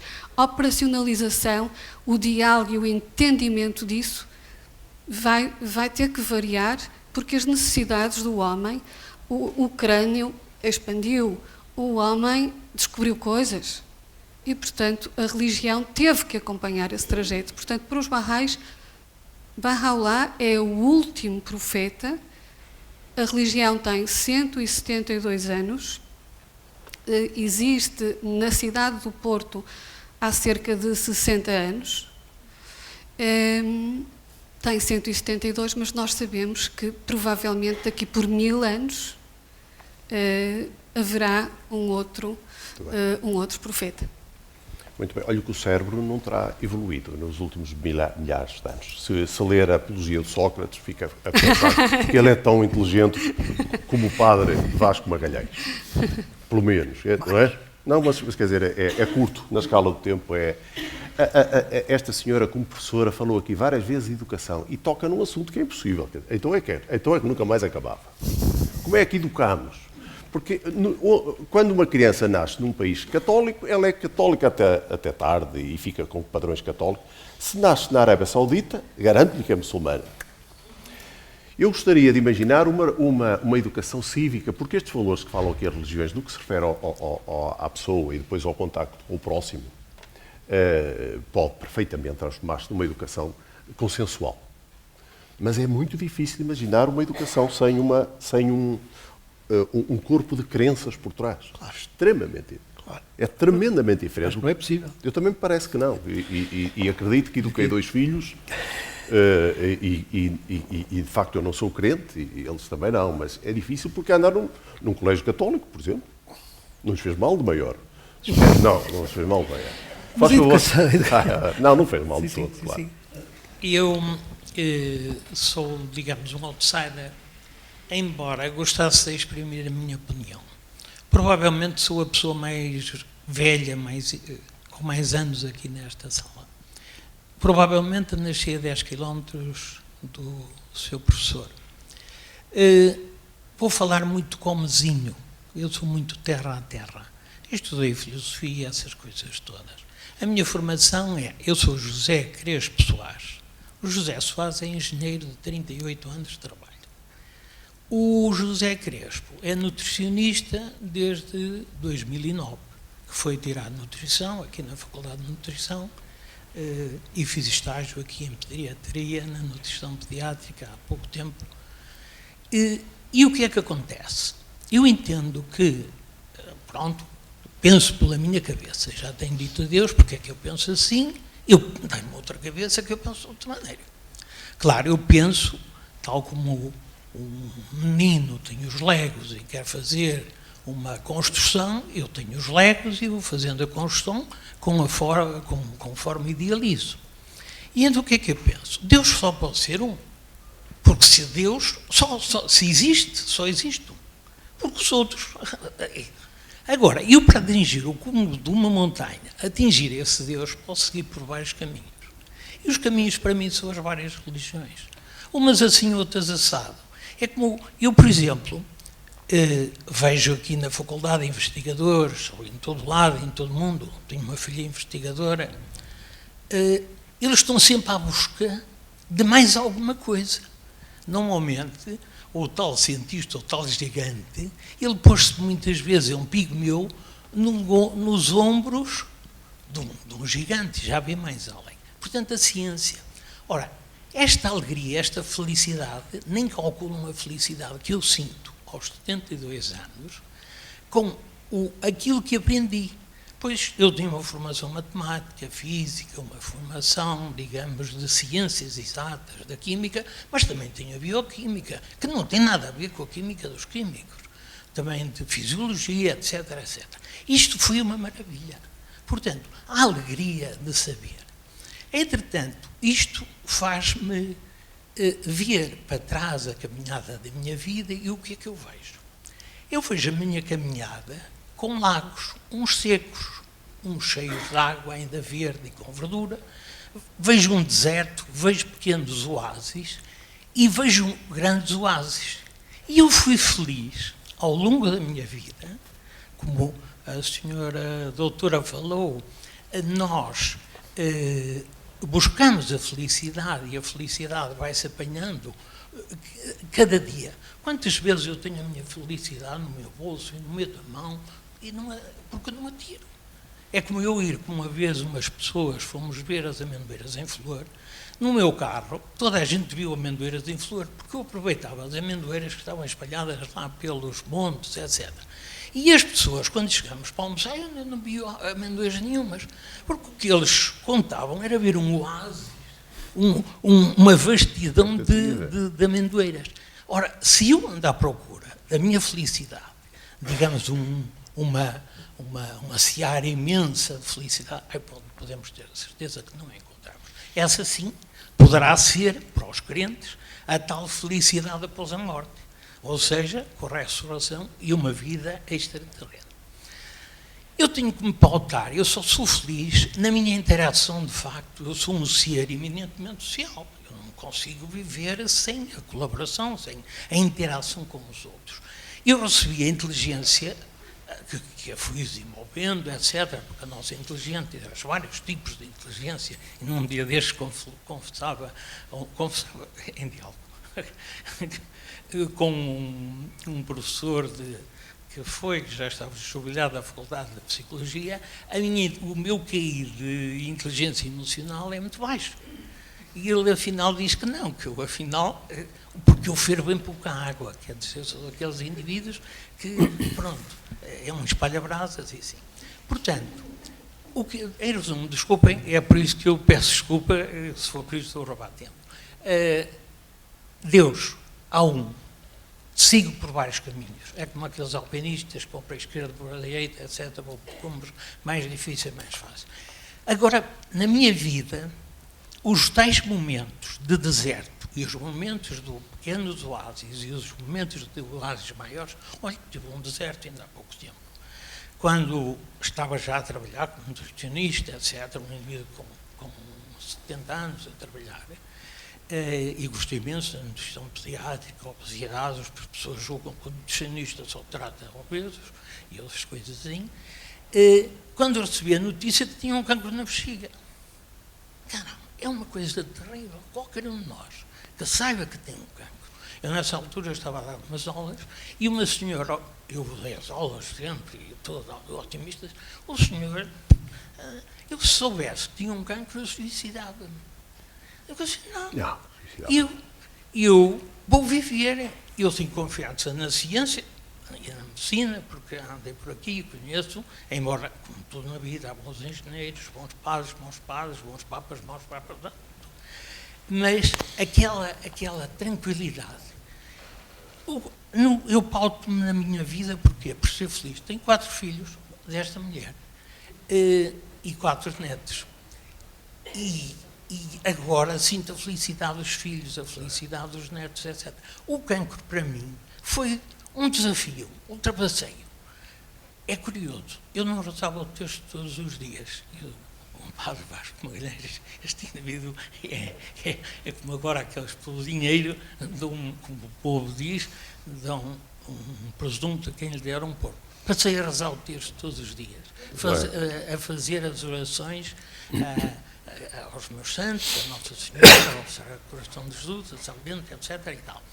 E não querem ver que os tratamentos, após essa energia que a própria religião me dá, os tratamentos foram muito mais produtivos. O médico que me acompanha disse, o senhor, eu não esperava isso de si. Olha, eu sei lá. Portanto, com certeza já me perdi. Mas a mensagem que quero dizer é o seguinte, e digo aos meus filhos, aos meus netos, a felicidade, nós temos o direito e o dever de ser felizes. Deus criou-nos para a felicidade. E a felicidade nesta terra, ela é tão bonita, tão maravilhosa. Basta ver um microscópio, basta ver uma selva, etc. Vemos tudo aquilo maravilhoso que lá existe. E se estamos à espera então de tal coisa, então honramos e depois vamos ver o que acontece. Muito obrigado, peço desculpa. Esse direito não é bem...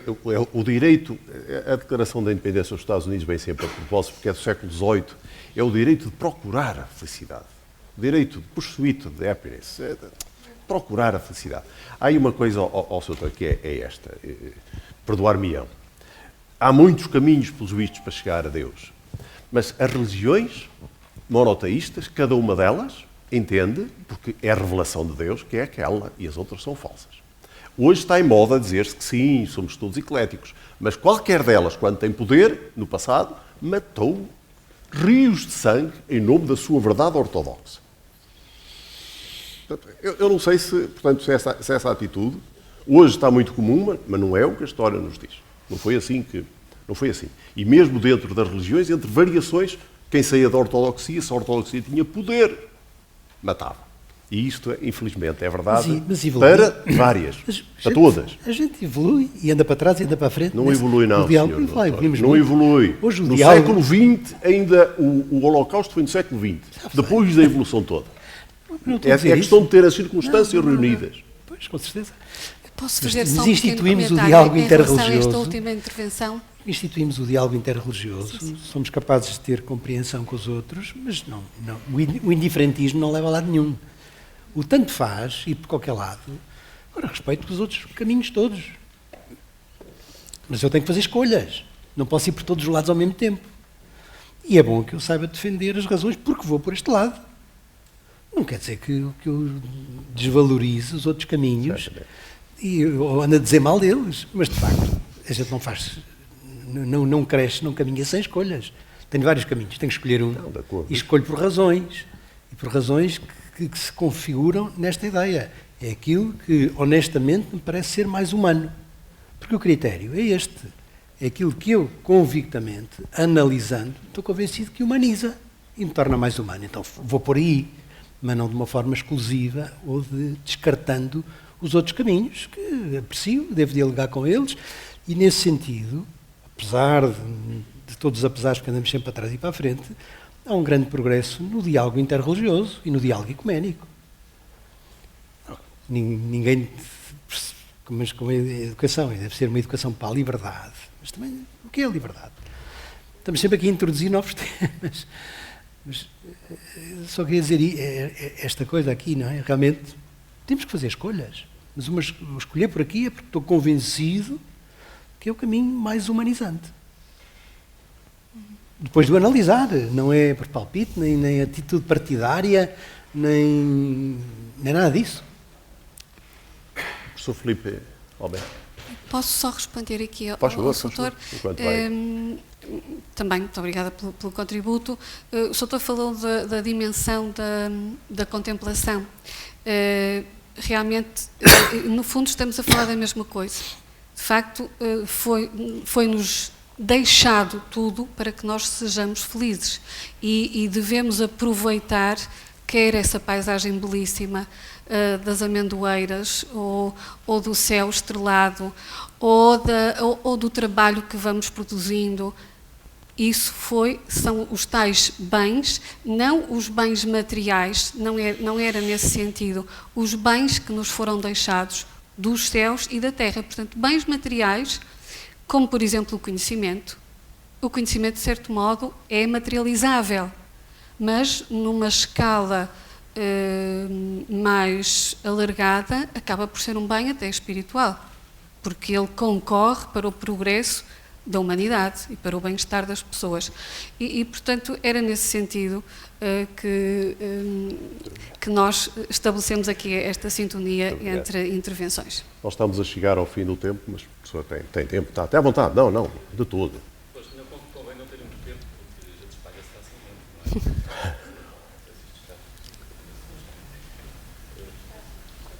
Eu sou médico e nessa medida já percebemos aqui que não posso ser apenas técnico.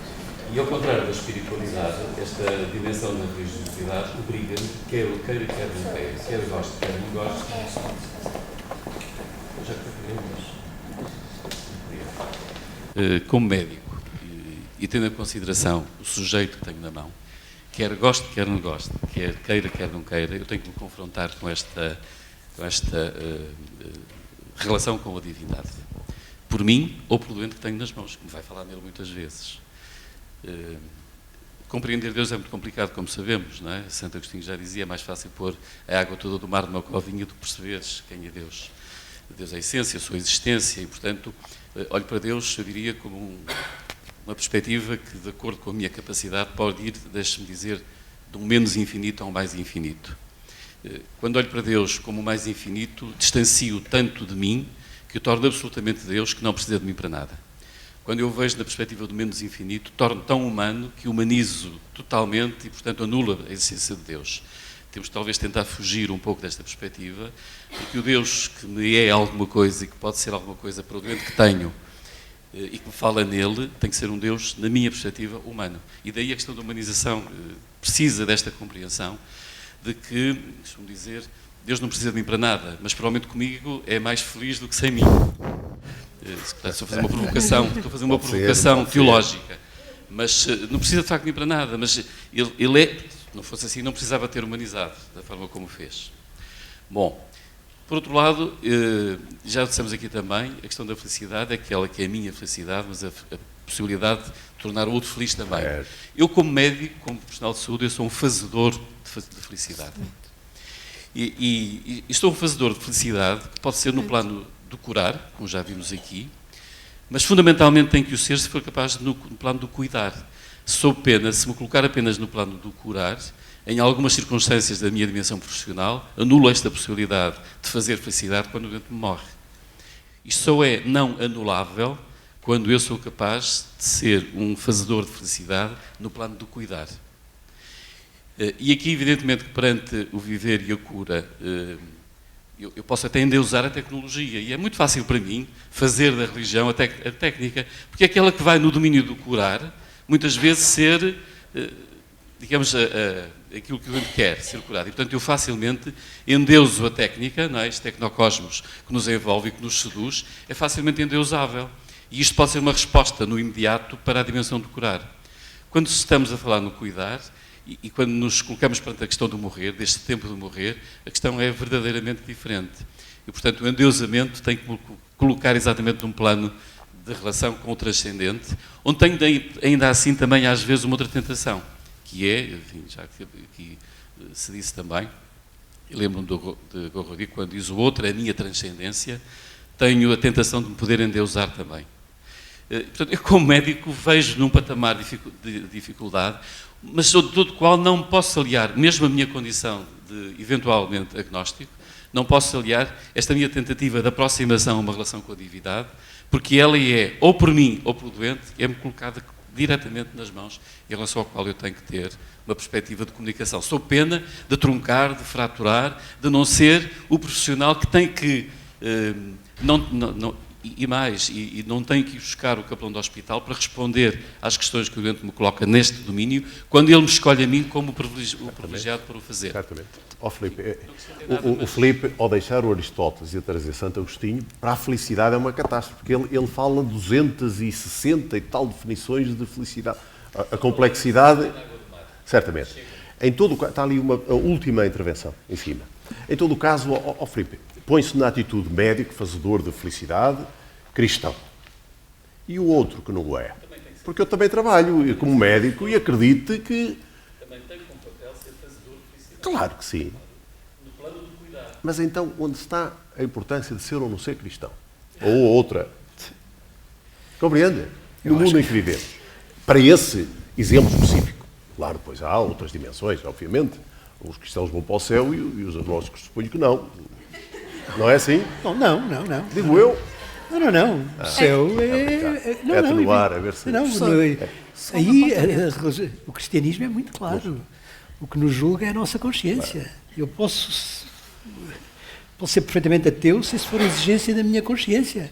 Estou no bem maior, estou no céu, porque estou a ser fiel à minha consciência. Padre, isso leva-nos longe, a salvação pela fé, isso... Exatamente. Olha, Não, mas essa é que é a questão. Morreu muita gente por causa disso. Mas deixa o passado, porque isso está sempre a voltar à Inquisição. Como não? Não, mas temos que viver agora.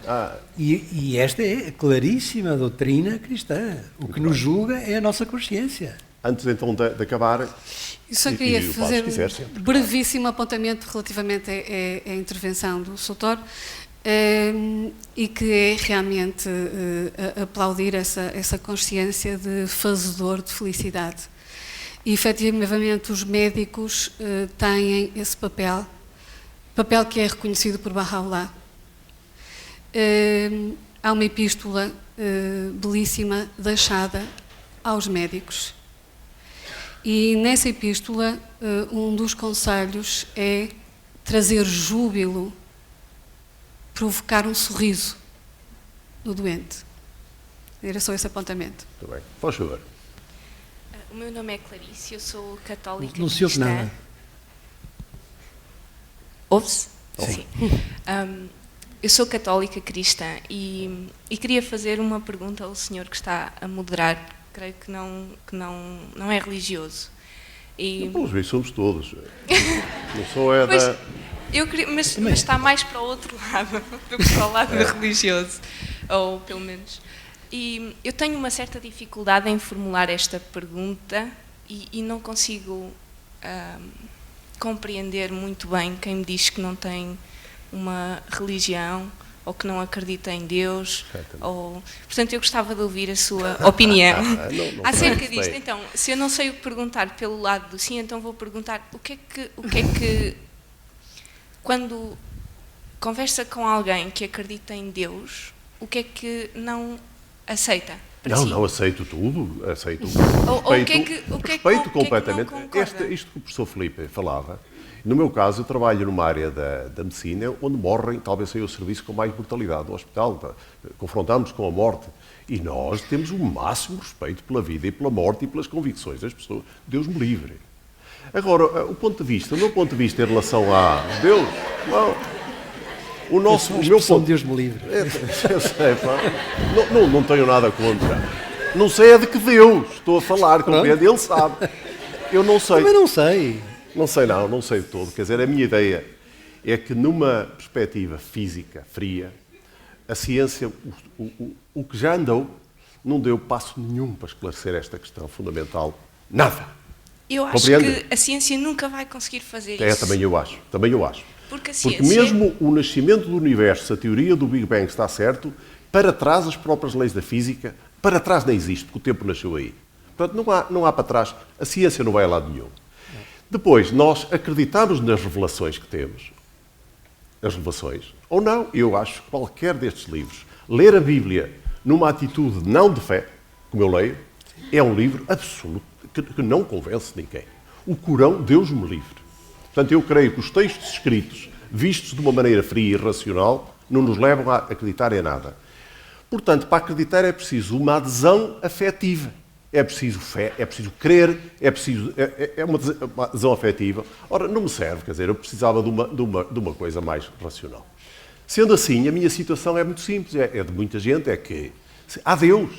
Eu não sei. Não sei. Um agnóstico é isto, não sei lá se há. É possível, muita gente acredita, milhões de pessoas acreditam, mas com uma evidência que no plano científico é muito frágil, não presta para nada. A minha pergunta é como é que a ciência, que mede coisas concretas, pode medir o amor, se Deus é amor? Bom, não sei se Deus é amor, não sei bem o que é Deus, também sei pouco o que é o amor, não sei responder. Não sei, mas tenho muito respeito pela sua questão. Acredito é que está deslocada. Só tenho mais uma pergunta. Quem sou eu para estar aqui doutora a dar? Fátima, se diz que depois de Baha'u'lláh pode vir alguém, não é? Qual é o critério para parar em Baha'u'lláh e não parar em Maomé, em Cristo, por exemplo? Porque é que Baha'u'lláh tem que ser aquela pessoa? Porquê é que não falou mais cedo? Não é esta? Porquê não? Creio que não entendi totalmente a questão que colocou, porque a questão que colocou tem em si contradições, se eu as entendi. Porque acreditar...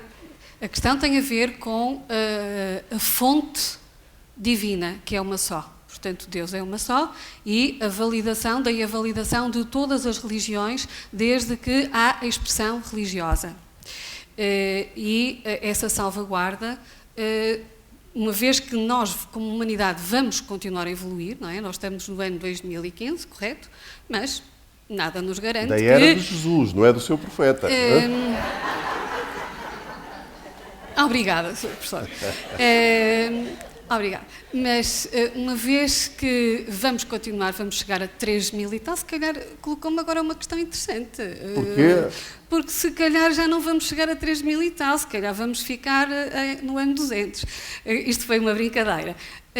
Mas, se nós vamos continuar a evoluir enquanto humanidade, e se nós acreditamos que tudo é evolução, a própria definição de vida tem em si o conceito de evolução. Viver, eu penso que há pouco o Sr. Padre Vasco Pinto Magalhães falou quando dizia que nós temos um percurso, portanto, e que falava até na ressurreição. Portanto, tudo é evolução, vida é evolução, a ciência progrediu, a tecnologia progrediu, a educação progrediu. Nós atualmente temos ramos da ciência que se calhar há um século nem pensávamos ter. Porquê que a religião, que se destina ao ser humano nessa sua globalidade, porquê que a religião tem que ser estática? Eu pergunto, isto é uma pergunta absolutamente retórica. Então, o que nós estamos a dizer é que aquilo que tem a expressão é um determinado credo religioso que tem 2000 anos, e então, antes do ano 2000 não havia humanidade? Então, se havia humanidade antes do ano 2000, essa humanidade não teve acesso a Deus? Então, se essa humanidade teve acesso a Deus, qual a expressão do credo religioso? Portanto, estas são as questões de base, e seria quase impensável, se nós acreditamos neste princípio de evolução, pensar que então agora, confortavelmente, termina connosco. Não. Não. Eu acho que a Igreja continua a evoluir e continua a ter santos, e há de continuar a ter santos. Eu não falei em santos. Mas, por exemplo, é uma forma de pensarmos que Cristo veio... São figuras que vão surgindo, sim, sim. E não é que tudo tenha acabado de facto com Cristo. Continua a haver exemplos, continua a haver pessoas adaptadas ao tempo. Aqui é uma questão de revelação. É uma questão de revelação. Mais. Antes de Cristo, para os Baha'is, antes de Cristo há profetas que são validados pela fé Bahá'í, como já dissemos. O profeta mais recente é Baha'u'lláh, e aqui, como o Sr. Professor acabou de dizer, nós somos todos livres, mas há uma questão que é fundamental, eu acho e que se prende um pouco com a questão com que iniciamos esta reflexão, que é a questão do laicismo. Porque realmente, no contexto em que nós vivemos, com a expansão da ciência, tal e qual como está, torna-se difícil acreditar em algo que a ciência não valide. Torna-se difícil. E para os Baha'is, a questão que nos colocou há pouco, e que a ciência nunca provará, para nós, usando uma metáfora, a metáfora de uma ave, a ciência será uma asa, a religião será outra. E isso vai impulsionar o progresso da humanidade, porque religião sem ciência é fanatismo. Muito obrigado. Não. Uma palavra a dizer bom dia. Já são duas. Diga. E sim, eu sou dotada de livre-arbítrio e li uma vez, portanto, um pensamento oriental que dizia: felicidade é uma decisão. Isto é bater a felicidade. Aceitei esse princípio e coloquei na minha vida. Até o dia em que a dor física ou psíquica abala essa convicção. E, portanto, mas continuei teimosamente. e pensei, sou feliz por preguiça. A infelicidade dá uma trabalheira pior que doença. Não digo isto, é Mia Couto, portanto, que o diz. E resolvi realmente andar por esse caminho, até o dia em que, lendo uma biografia, portanto, de Mandela, li que, quando o apartheid foi questionado, o primeiro-ministro, portanto, sul-africano, foi visitá-lo à prisão ao fim de 28 anos. É preciso ter uma capacidade notável de resistência. E agora vamos para a felicidade, para a filosofia, felicidade, filosofia, que é outra forma que hoje não foi abordada aqui. E então, quando o primeiro-ministro veio da conversa com Mandela, diz, ele era advogado, portanto, formado no direito romano, diz, portanto, que Mandela, quando falou com ele, encarnava as características da virtus romana. Eu vou dizer em latim, depois digo em português, porque realmente em latim sabem, a dignitas, a honestas, a gravitas e a simplicitas, que foi a que eu achei realmente encantador. Tanto a dignidade, a honestidade e a simplicidade. E realmente, julgando todos estes elementos, eu consigo ter uma dimensão humana só, e consigo prescindir de ter na vida um pilar forte para mim mesma, na relação com os outros, firme, fortalecida permanentemente pela reflexão filosófica. Uma palavra, disse a senhora. Uma palavra. Terminei, já disse isso. Em todo o caso, disse muito bem. E se nos chegar, há sempre aquela ideia do Fernando Pessoa, ai que prazer não cumprir um dever. Meus senhores, depois amanhã vamos contrapor duas visões do mundo em relação à felicidade. O sucesso ocidental, o budismo. À mesma hora de sexta-feira. Muito obrigado a todos pela participação.